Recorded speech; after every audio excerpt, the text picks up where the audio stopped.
Hey, girlfriends, how are you? I am Karen Ray. I'm the host here at the Being Brave Tour podcast, where we are sharing stories. And we have Deanna Powell with us today. And I'm so excited for her to share her story because it is quite a doozy. And I'm just going to share a little bit about Deanna. She has been in real estate for over 30 years and recently started a podcast called The Intrepid Storytelling. And I actually had to look that word up too, because I'm like, I know that word is really cool, but what exactly does it mean? But it's a podcast where she dives deep into the human experience through real, unfiltered, and transformational stories. And that's really what we're here to do today too, is to share your intrepid story on the Being Brave Tour. Deanna, welcome. It's so good to have you here. Thank you so much for having me. I really appreciate it. It's an honor to tell my story on your podcast. And you mentioned that you had to look it up. So did I. I had to look that word up, intrepid. Yeah. And somebody had used it in a sentence, and I thought, ooh, what is that word? I looked it up, and it's not just brave and courageous, but it means dauntless, resolutely fearless, valiant. Okay, like this is more than just brave and courageous, right? It's like, wow, oof, you really have to be brave to be intrepid, right?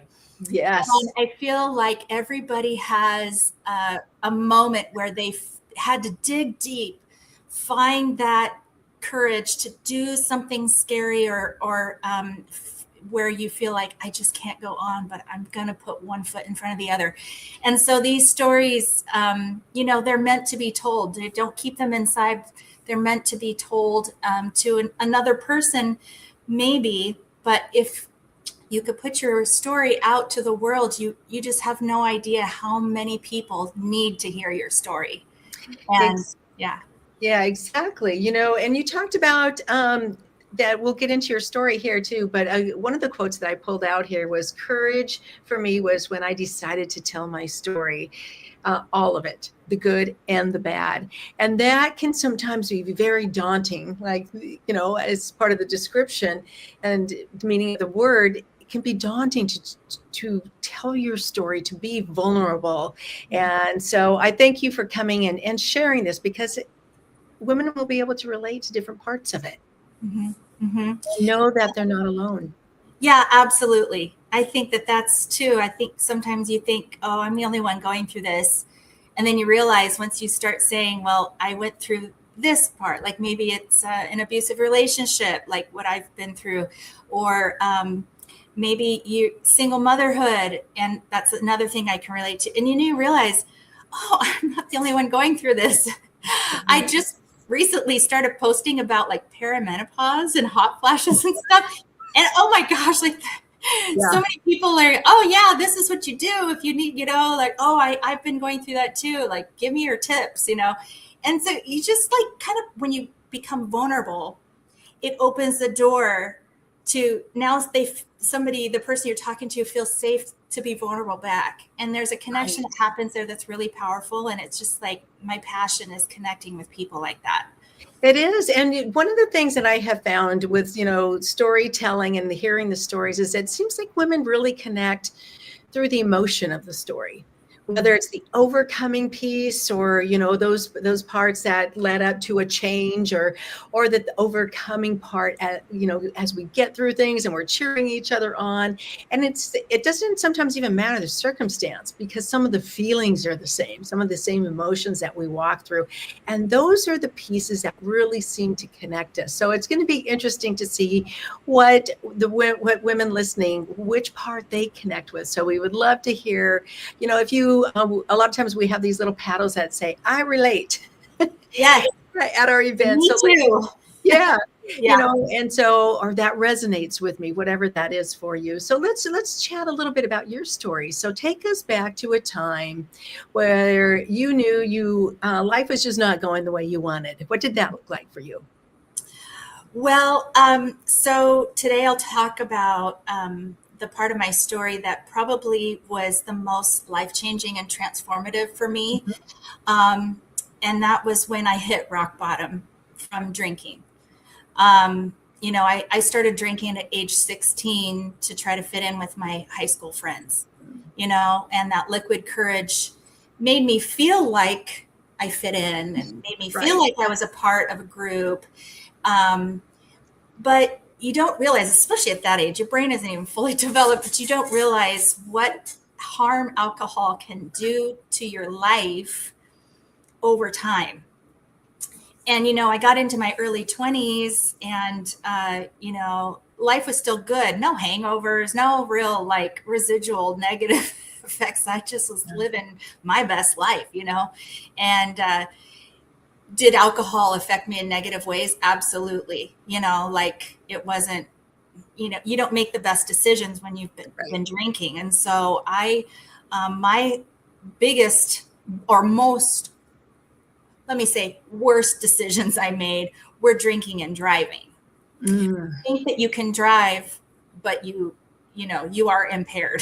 You are impaired. Even one glass of wine or one beer could affect you. And depending on how long ago you drank it, right?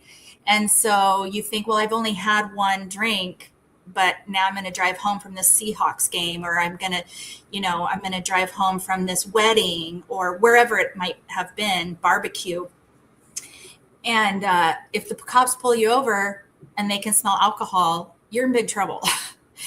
And I just, I don't even want to call it bad luck. I got caught a lot, and I have multiple DUIs.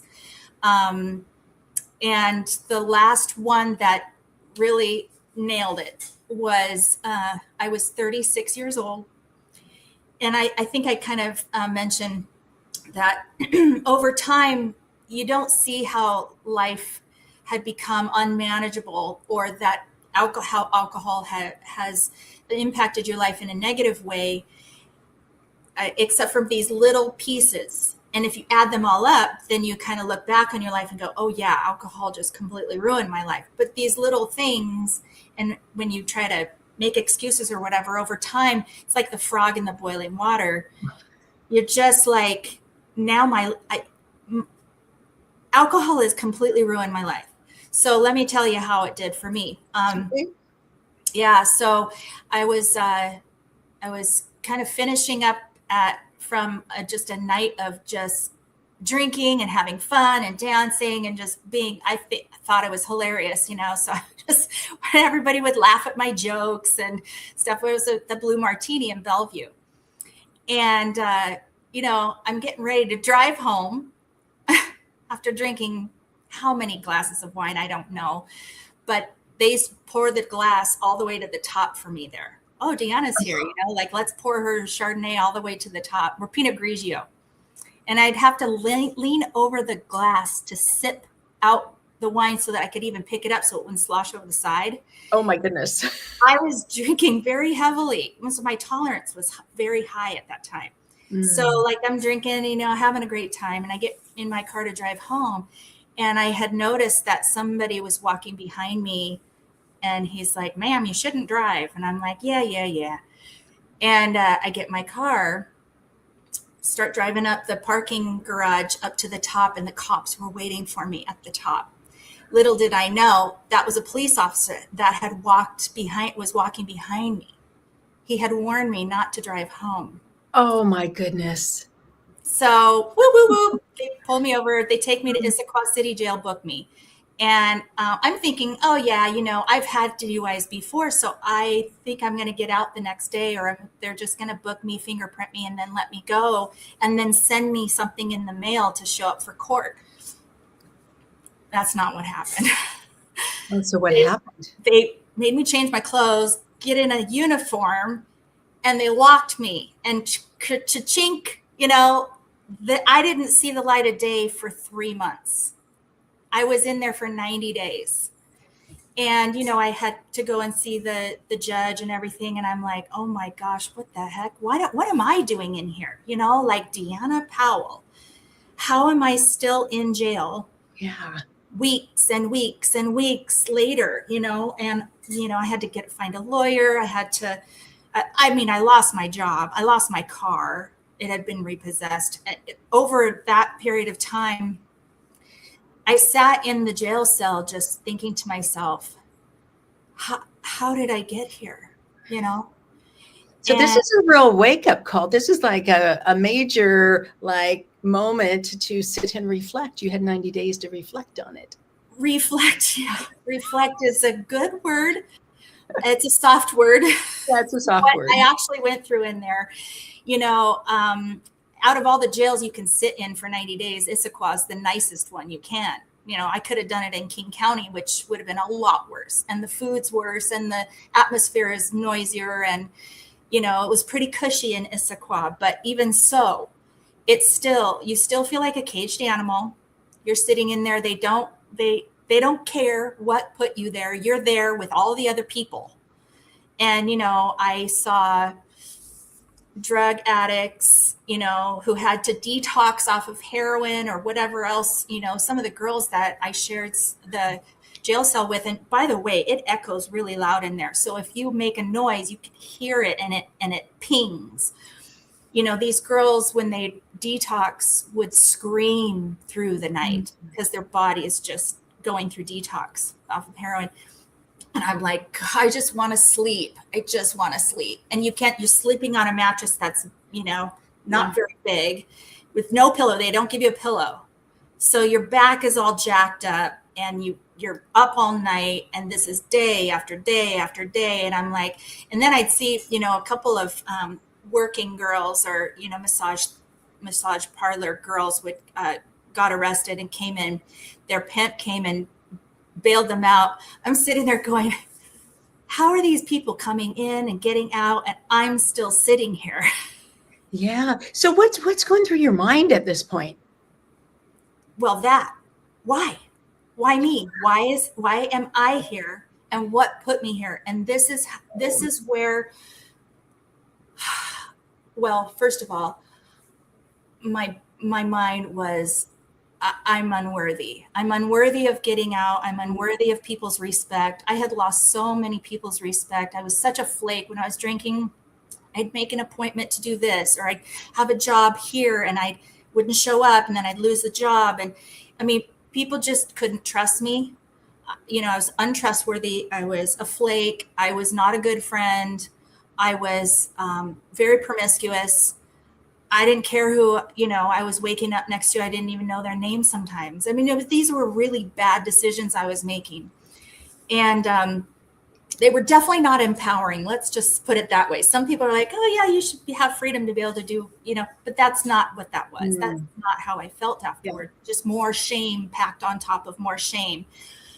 And anyway, so I'm sitting in there and I'm just like, this is the worst possible place to be ever. And there were some times when I would look at the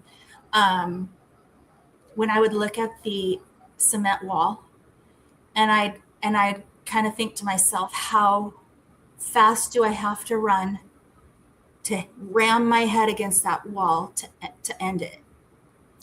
And I'm not kidding. These were the feelings I was having, sitting there day after day going, I don't know when I'm ever going to get out of here, because the minimum sentence for how many DUIs I had was 3 months. That was minimum. But the judge, looking at my record, could have given me a year. And he told me so. He's like, I could have given you a year, but I'm only going to give you 90 days. And you better, you know, think about what you've done, you know. And I'm thinking to myself, you've ruined my life, you know. But as I sat in there, you know, I knew I wasn't going to ram my head. I wanted to, but I wasn't going to do it. And I started feeling like a physical change happening. Mm-hmm. I don't know, it's like when you have a visceral reaction to some things that are going through your mind, right?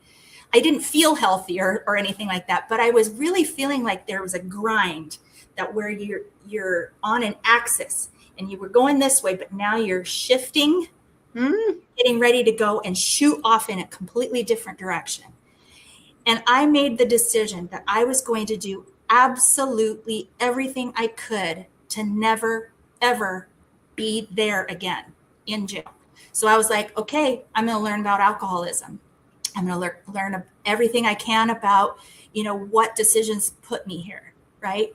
And what the number one thing I did was I wasn't mad at anybody else. I wanted to take total accountability for how I got there. And how did I get there?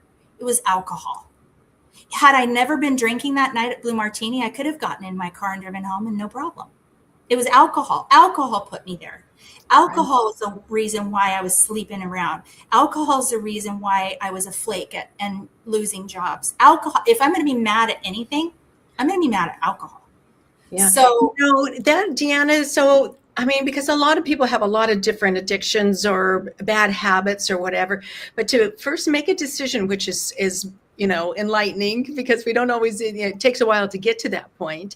But the steps that you took too were so brave, to start asking yourself and be curious about what got you there, and accepting that responsibility. That's huge.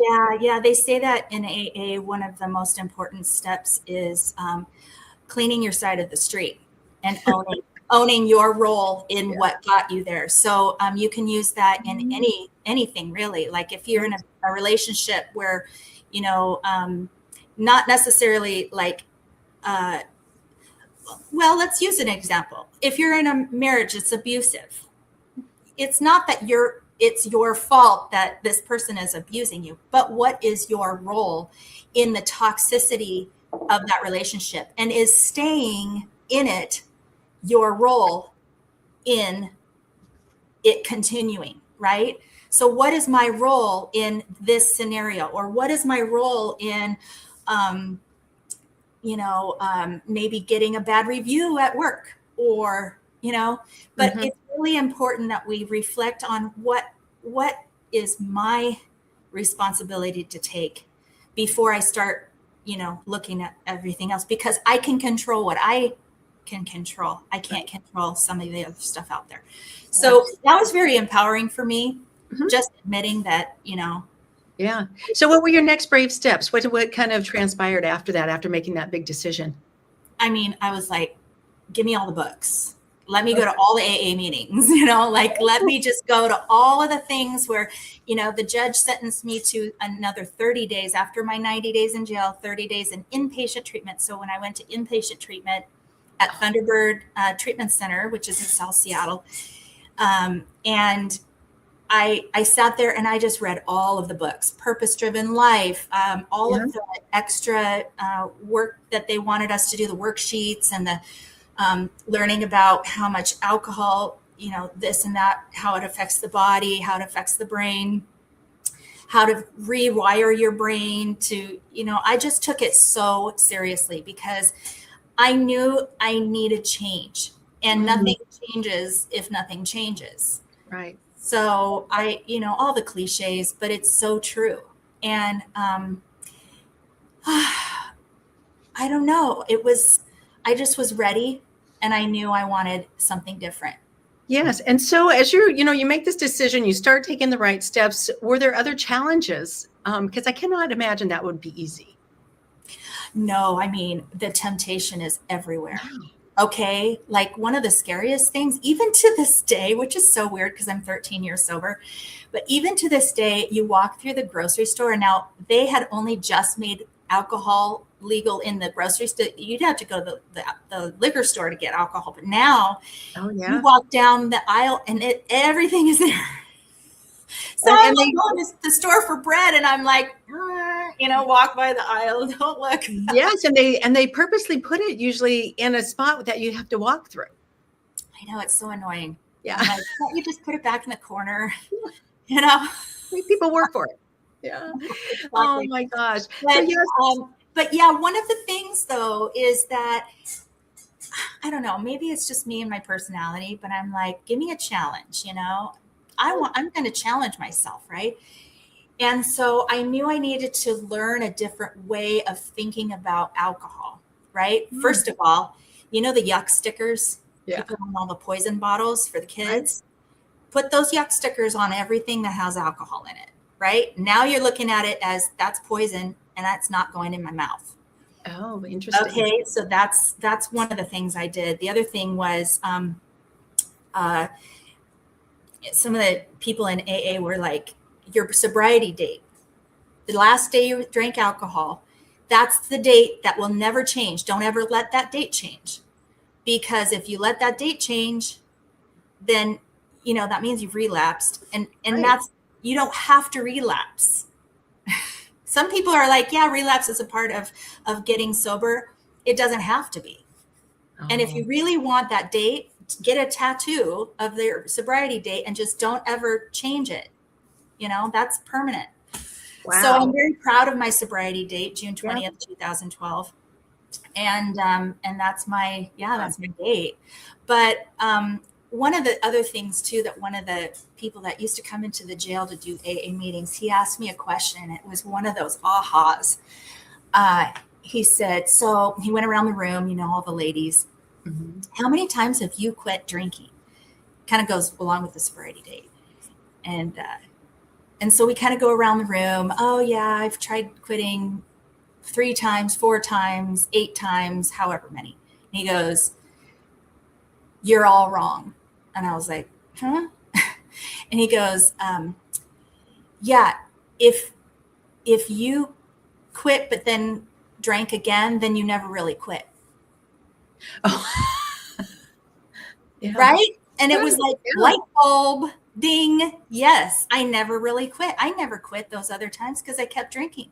So I that's how I knew. I knew I was ready. I knew I was done. That's my date. Now I'm gonna put the yuck stickers on. I'm gonna be mad at alcohol, like F you, alcohol, you ruined my life. You stay Yeah. away from me, right? And so Right. now when I can walk into go to a Seahawks game, or I can even go into a bar, or go on vacation and the swim up bar is right there, and you swim right up to that bar and you order a drink that doesn't have the poison in it. Right. And I'll order virgin mojitos. All that, I love virgin mojitos. I'll order the virgin mai tai, or the daiquiri, or you can order stuff that doesn't have alcohol in it, and it's still fancy, and you can still drink it out of a wine glass, and you can still, I even have a non-alcoholic wine collection, and I drink non-alcoholic champagne all the time. Like any party I go to, I bring my own champagne. I'm like, I'm here with my non-alcoholic. She's all Yeah. is here with her party drinks. Yeah, absolutely. So, one of the things that I know that a lot of times people, because your identity changes. Yeah. So, maybe I don't know if you thought yourself in that previous life as the party girl, the happy girl, or, how did any of that play into your story at all? Well, okay. It kind of goes back to when I was 16 and I started drinking.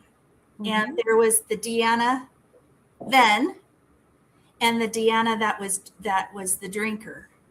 And I kind of realized the pre-16 Deanna was still in there.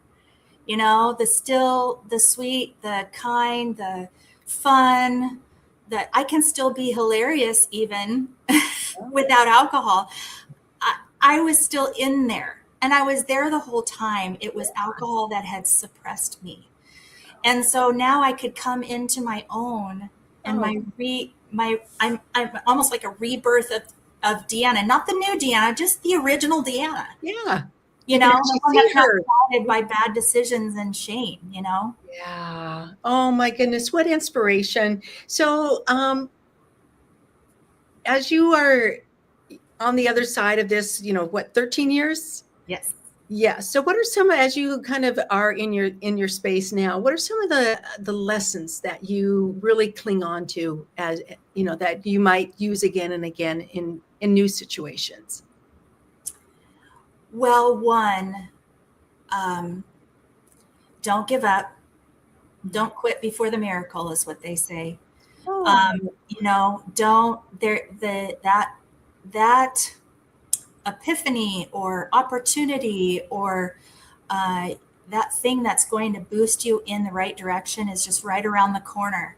And just taking the next right step or making the next right decision is really important when you're like at a crossroads and you're like, oh, I don't know what to do next. just do the next right thing. Yeah. And that's been really empowering for me.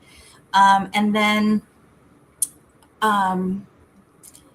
it's never too late to start something new and make a new path for yourself, because you get to write your next chapter. It's not it's not written for you. You get to do it. Right. And when you take that power into your own hands and you make the next right decision, and that quote that you said, the ball bounces higher the harder it hits the ground. And I say that all the time because it's really true. I have talked to so many people that they're just at the very lowest they could ever be. And they're like, I don't think it could get any worse. I'm just walking. I call it walking through the mud. You are putting one foot in front of the other and you're not giving up. And it feels like you're just in cement. But guess what? This is the most exciting time. Don't you realize that the most amazing thing is about to happen for you? This is your lowest. You can only go up from here. And be excited about it. I can't go any lower. Yeah, and it's hard to be excited about being in the cement, but I can see it because I've been there.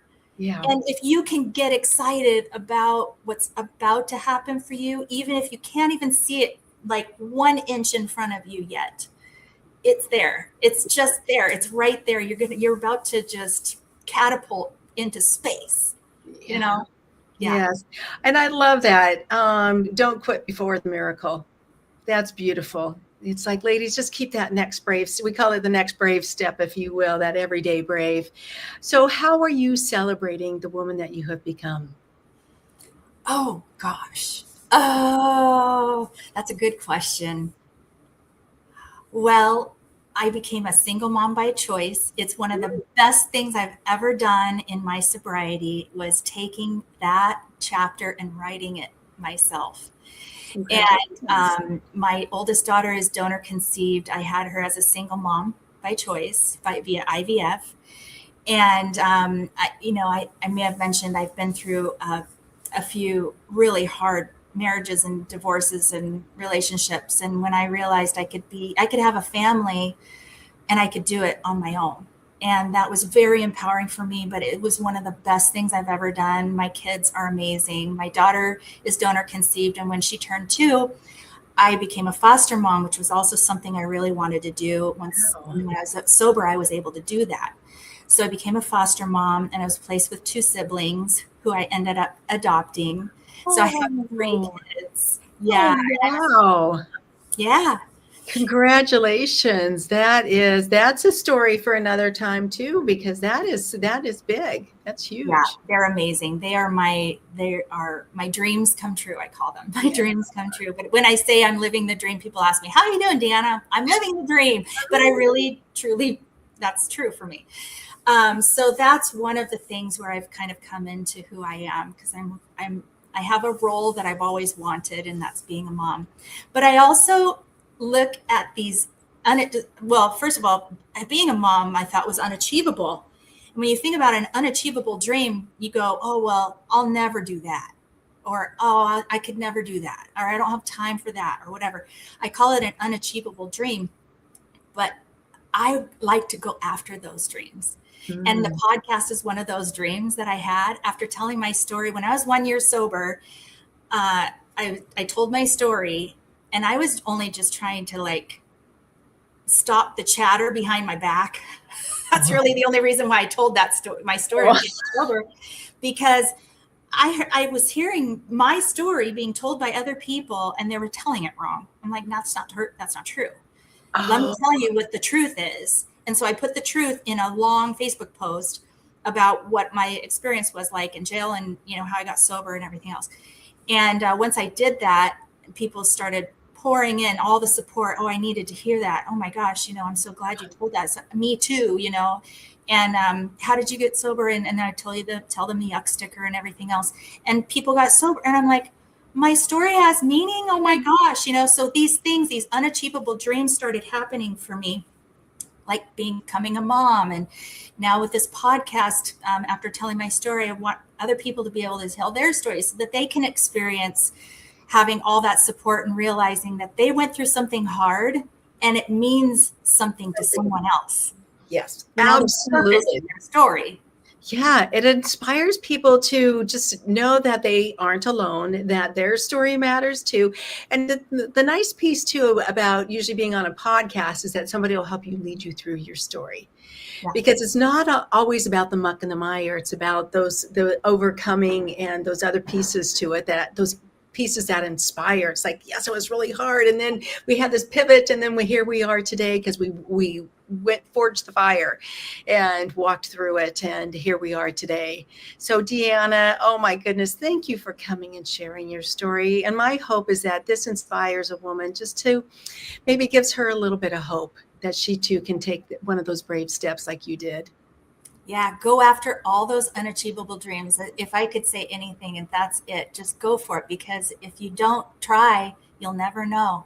And it's better to try and fail than to regret not trying at all. Girls, there you have it. We'll see you next time on the Being Brave Tour podcast. Thanks, Deanna. Thank you.